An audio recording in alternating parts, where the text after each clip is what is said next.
Hi, Katie. How's it going? Yeah, how's it going? How are you? Good, good. Thank you. Listen, Jennifer Hahn has described this as the most important fight of her life. What are you expecting her to bring on Saturday night? Yeah, I think for all of my fights, I obviously expect the opponents to bring their very, very best, better than they've ever performed before. So I'm always expecting the toughest fight every time I come up against these challengers. I think she's a very, very good fighter, very technical fighter. She had a good amateur career as well. So yeah, I'm expecting a very, very tough and good fight. I'm prepared for that on Saturday night. And just looking, I know you've spoken about saying something like Leeds is something like a second home to you. Going into Saturday, it's been a while since you've got a crowd this big Yeah. for a fight, and how excited are you for the whole experience that comes with a big fight night? Yeah, I'm really excited. This has been a long time coming. I feel like I haven't fought in front of a crowd in a long time. So to have a chance, I've obviously fight in front of hopefully 20,000 people. And the atmosphere is going to be electric. And obviously, I have um, a soft heart towards Leeds as well. So it is going to be really amazing to actually fight here. I have great memories growing up of coming here as a kid, visiting this city and going to Ellen Road and looking at seeing a few of the Leeds United games. So there are some of my best memories as a kid. So to have a chance to actually fight here is really special. Good luck, Katie. Cheers. Thanks a lot, Michael. Okay, we go to Tom Gray from the Ring magazine for his two questions, please.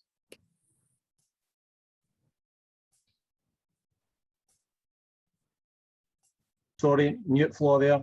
Katie, how are you? Hey, how's it going, Tom? Not bad.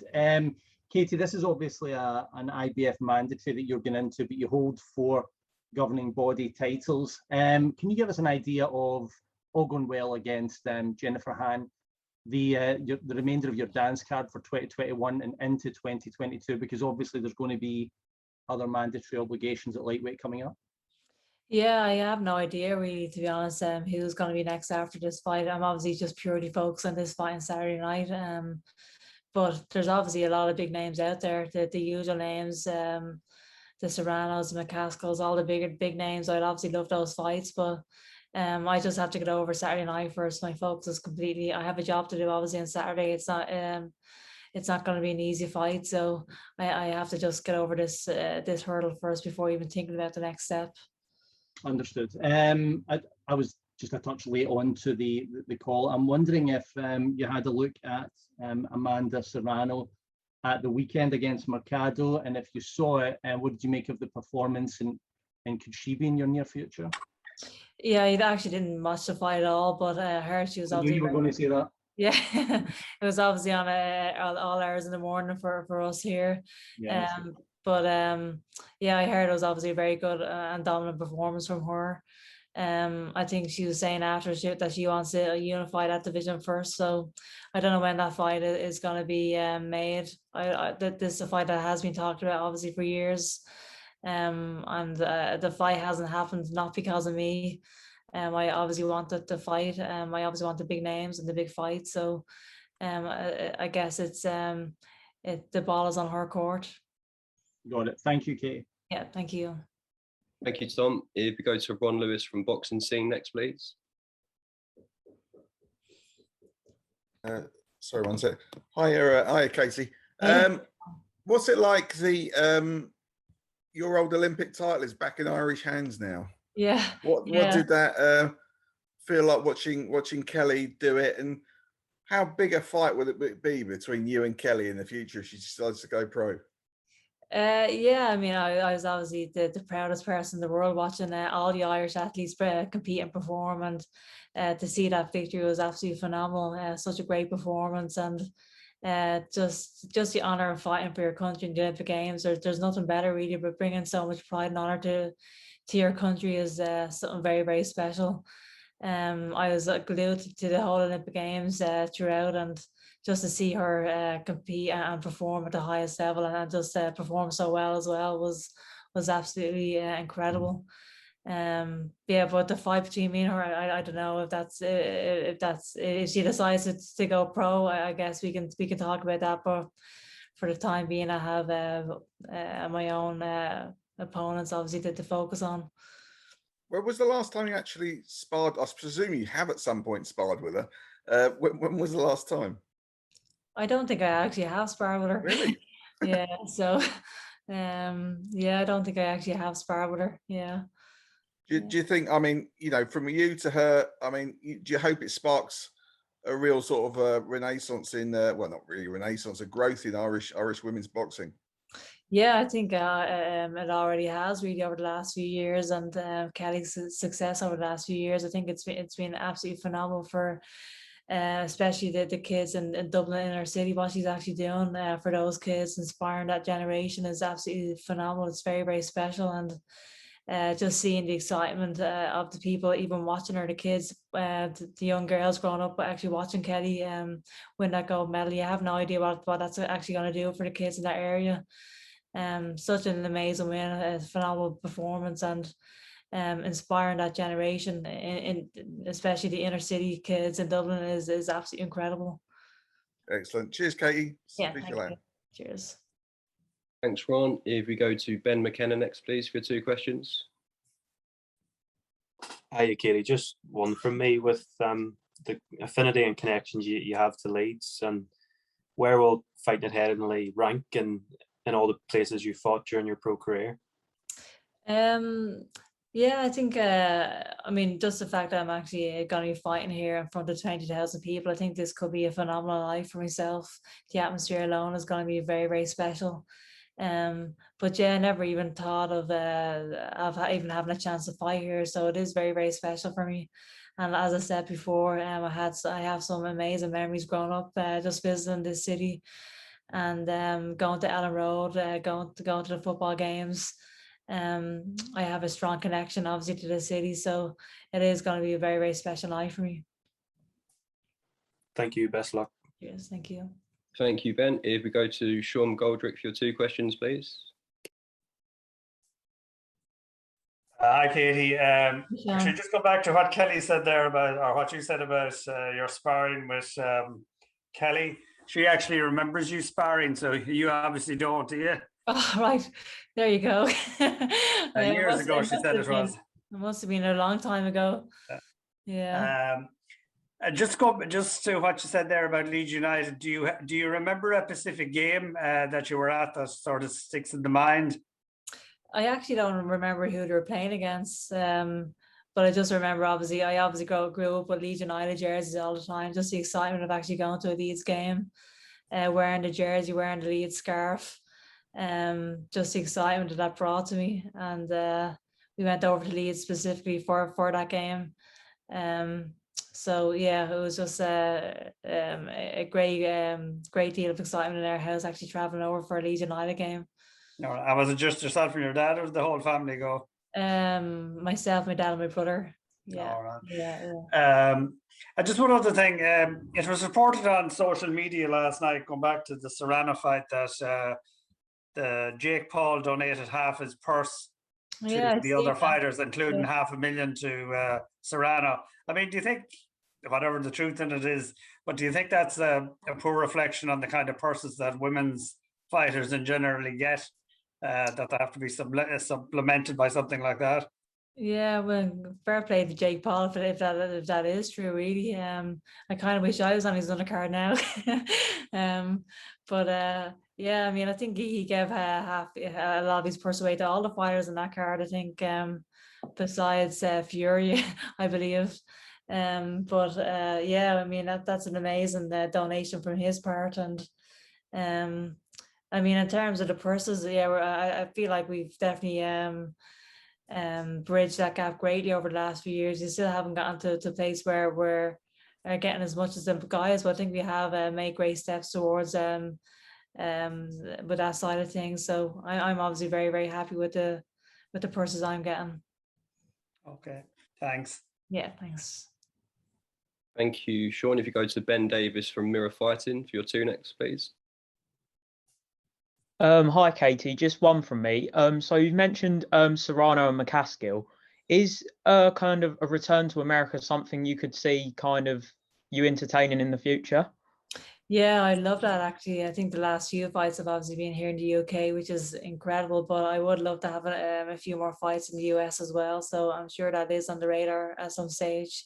And those kind of fights, I think, will be perfect for that. Cool. Thank you. That's all from me. Thank you. Good Cheers. luck. Thank you. Thanks, Ben. If we go to Jim Conlon next, please. Hi, Katie. For a long time, you shared the torch in terms of female Irish boxing, in terms of our only Olympian success. Did you like that role, being the only lady carrying the torch for so long? And do you start to feel glad now that you're sharing it with Kelly? Oh yeah, this is what it's all about. My me getting involved in the sport and competing in the Olympic Games and bringing back that gold medal was to inspire the next generation. And I feel like the girls competing for likes of Kelly, Michaela Walsh, and Aoife O'Rourke, those girls competing as part of my legacy as well. So this is what I'm in the sport for, is to inspire those girls to actually go on and achieve more than I've ever done. And I think that is what true legacy is all about.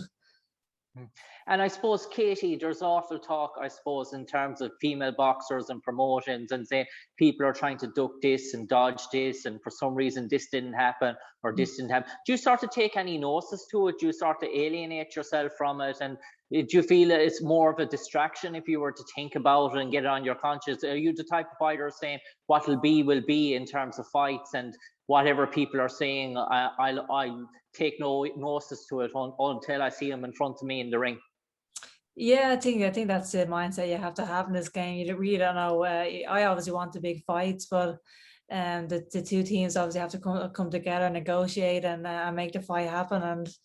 And I obviously have a great team of people around me, and I keep that's I guess their responsibility. Their part is actually make those fights happen. I'm just here to focus on my fights, on my training, and thankfully I have been involved in some of the biggest fights in women's boxing, and I don't think we've ever ducked any opponents, and I think my caliber of opponents have you have all seen, I guess, who have actually fought in the past, and we want the big fights. We want to be involved in history making fights, and I think me and my team have done a great job with that.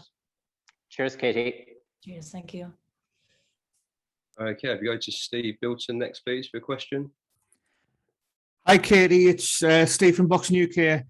Hi, how's it going? Hi, Katie. It's nearly 5 years since you turned pro, Katie. Are you happy with the progress that women's boxing's made in that time? And are you aware of just what legacy you've left over that time? Yeah, I think the last few years have been obviously the most exciting of my whole career, really, both amateur and professional. I am very happy that we've bridged so many gaps. I think when I first turned pro 5 years ago, we didn't really know how this journey was going to go. Women's professional boxing was kind of unknown. So just to see where it is right now is absolutely phenomenal. I think there's so many female boxers right now, especially in the UK, that are actually household names, which is incredible. The likes of Savannah Marshall, Terry Harper, these kind of girls that have made big waves in the sport as well. So I'm very happy, obviously, with where it has come along in the last 5 years, and the best is yet to come as well. Thanks, Katie. Good luck at the weekend. Thank you. Take care. Thank you, Steve. If we go to Danny Flexen from Seconds Out for his question, please. Hey, Katie, how you doing? Hey, how's it going? Yeah, good, thank you. You mentioned Serrano and McCaskill as future targets. What about back here in the UK? So the likes of Chantel Cameron or Natasha Jonas rematch, maybe even Terry Harper. Do any of those interest you? Yeah, of course. I think all of those would interest me, really.